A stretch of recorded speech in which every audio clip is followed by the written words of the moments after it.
ভর্তা পছন্দ করে না এমন কোনো মানুষ পৃথিবীতে আছে কি না আমার জানা নেই। আমি কিন্তু ভীষণ ভর্তা প্রিয় একটা মানুষ।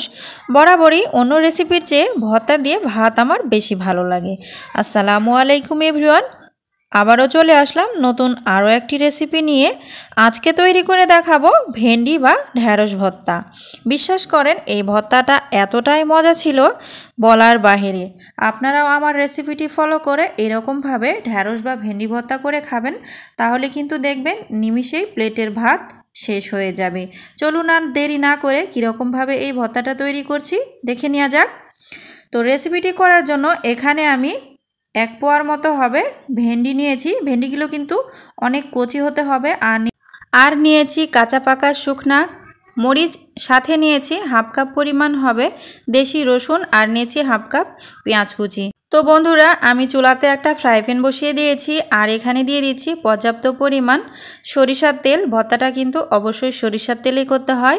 দিয়ে দিলাম 3টা শুকনা মরিচ। মরিচগুলো কিন্তু অনেক ঝাল, এই জন্য আমি মরিচের পরিমাণটা কম দিই, আর আমার বাচ্চা খায় এজন্য আমি মরিচের পরিমাণটা বরাবরই যে কোনো তরকারিতে কম ব্যবহার করি। তো আপনারা যেরকম খাবেন সেরকম দিয়ে নেবেন। তো নেড়েচেড়ে আমি খুব সুন্দর মতো এই শুকনা মরিচটাকে মুচমুচে করে ভেজে নিলাম। তারপর এটাকে উঠিয়ে নিয়েছি। ওই একই তেলে আমি এখানে দিয়ে দিলাম 1 চামচের মতো 5 ফোড়ন। তার সাথে আরও দিয়ে দিচ্ছি এই যে পেঁয়াজ কুচি, তার সাথে আরও দিয়ে দেব রসুন কুচি, তার সাথে আমি আরও দিয়ে দেব কাঁচা মরিচ, তার সাথে আরও দিয়ে দেব ভেন্ডি।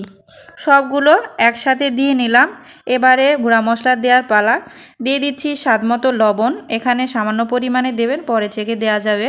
দিয়ে দিচ্ছি হাফ চামচ হলুদ গুঁড়ো। তো সব কিছুকে এবার নেড়ে চেড়ে খুব সুন্দর মতো মিশিয়ে নিতে হবে। তো আমি ধৈর্য সহ এটাকে নেড়ে চেড়ে মিশিয়ে নিচ্ছিলাম। মনে হচ্ছে আমার কড়াইটা ছোট হয়েছে, এই জন্য নাড়াচাড়া করতে মনে হয় সমস্যা হচ্ছে। আর তারপরে আমি ভেন্ডিগুলোকে আস্ত রেখেছি। ভেন্ডিগুলোকে খুব সুন্দর লাগার সুবিধার্থে আমি ভেন্ডিগুলোকে আস্ত রেখেছি। আপনারা চাইলে মাঝখান দিয়ে কেটে কেটে রেসিপিটি করতে পারেন, এতে কোনো সমস্যা নেই। আমি এই যে নেড়ে চেড়ে ঢাকনা দিয়ে ঢেকে দিলাম। ফিরে আসছি এখানে কিছুটা বলক চলে আসা পর্যন্ত। এখানে কিন্তু কোনো পানি ব্যবহার করা হবে না। এই সবজি থেকে যতটুকু পানি বের হবে ঠিক ততটুকু দিয়েই এই সবজিটা কিন্তু খুব সুন্দর মতো সিদ্ধ করে নেওয়া হয়ে যাবে। আর যে কোনো ভর্তা কিন্তু এরকমভাবে যদি আপনারা ফ্রাই করে খান তাহলে কিন্তু বেশি মজা হয় সিদ্ধ ভর্তার চাইতে। তো আমার কাছে কিন্তু এই ভেজে ভর্তাটা অনেক বেশি ভালো লাগে সিদ্ধ ভর্তার চাইতে। তো আপনাদের কার কার সাথে এরকম হয় অবশ্যই আমাকে কমেন্টসে জানাবেন। তো দেখুন, আপনাদের সাথে কথা বলতে বলতে কিন্তু আমার পেঁয়াজ এবং রসুন কিন্তু অনেকটা ফ্রাই করে নেওয়া হয়ে গিয়েছে, লাল লাল ভাব চলে এসেছে। আর ভেন্ডিও কিন্তু অনেকটা ফ্রাই হয়ে গিয়েছে। তো আমি আপনাদেরকে একটু চেক করে দেখাবো কিছুক্ষণের ভেতরে যে ভেন্ডিগুলো খুব সুন্দর মতো সিদ্ধ হয়েছে কিনা। তো বন্ধুরা, এতক্ষণ পর্যন্ত যারা আমার ভিডিও দেখছেন কিন্তু ভিডিওতে একটি লাইক দেননি, প্লিজ এ পর্যায়ে এসে ভিডিওতে একটি লাইক দিয়ে চ্যানেলটি সাবস্ক্রাইব করে রাখবেন। আর যারা ফেসবুক পেজ থেকে দেখছেন তারা অবশ্যই পেজে একটি ফলো দিয়ে সবসময় পাশে থাকবেন আমার নিত্য নতুন রেসিপি ভিডিও পাওয়ার জন্য। তো দেখুন, ভেন্ডিগুলো কিন্তু খুব সুন্দর মতো সিদ্ধ হয়ে গিয়েছে। আমি কিছুক্ষণের ভেতরে এগুলোকে নামিয়ে নেব। আমি চুলার জালটাকে অফ করে দিয়েছি। এটা হচ্ছে আমার ভেন্ডি ভাজার ফাইনাল লুক। কিছুটা ঠান্ডা হয়ে গেলে তারপর এটাকে আমি হাত দিয়ে ভর্তা করব চেপে চেপে। আপনারা চাইলে বাটনিতেও এই ভর্তাটা করতে পারেন, যেহেতু এটা অনেকটা লালচে টাইপের, এই জন্য হাত দিয়ে করলেই মনে হয় আমার বেশি ভালো হয়। এই যে শুকনো মরিচগুলোকে আমি হাত দিয়ে খুব সুন্দর মতো ডোলে মিহি করে নিয়ে নেব। মরিচগুলোকে চেষ্টা করবেন খুব সুন্দর মতো মিহি করে নেয়ার। তো আমার কিছুটা মনে হচ্ছে যে আস্তে আস্তেও ছিল। তো খুব সুন্দর মতো আমি এগুলোকে হাত দিয়ে ডোলে নিয়ে নিয়েছি। আর সাথে দিয়ে দিচ্ছি কাঁচা সরিষার তেল। যে কোনো ভর্তার রেসিপিতে কিন্তু আপনারা কাঁচা সরিষার তেলটা ব্যবহার করবেন, তাহলে কিন্তু খেতে অনেক বেশি মজা লাগবে এবং ফ্লেভারটাও অনেক বেশি সুন্দর হবে। তো আমি হাত দিয়ে এই ভেন্ডিগুলোকে খুব সুন্দর মতো চেপে চেপে ভর্তা করে নিচ্ছিলাম। একটু ডাঁটা ডাঁটা থাকতে পারে, তাতে কিন্তু কোনো সমস্যা নেই।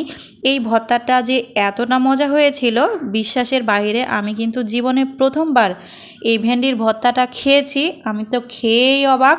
আপনারা অবশ্যই আমার এই রেসিপিটি দেখে একবার হলেও ট্রাই করবেন। বিশ্বাস করুন, আমি গ্যারান্টি দিয়ে বলছি আপনাদের অনেক বেশি ভালো লাগবে। তো ভর্তাটা করা হয়ে গিয়েছে, ওই প্লেটে আমি কিছুটা ভর্তা নিয়ে ভাতটা খেয়ে নেব। আমার কিন্তু কিছুতেই টর্স হচ্ছিল না, তো ভাবলাম যে এই প্লেটে আমি কিছুটা ভাত খাবো। ভর্তা দেখলে আমার বরাবরই মানে জিভাতে পানি আটকাতে পারি না। তো আমি আপনাদেরকে একটু সার্ভ করে দেখাচ্ছি। দেখুন, ভর্তাটা দেখতে যতটা সুন্দর হয়েছে, খেতেও কিন্তু তার চাইতে দ্বিগুণ লোভনীয়। তো এই ভর্তাটা দিয়ে যদি ভাত, রুটি, পরোটা খান তাহলে কিন্তু অনেক বেশি ভালো লাগবে।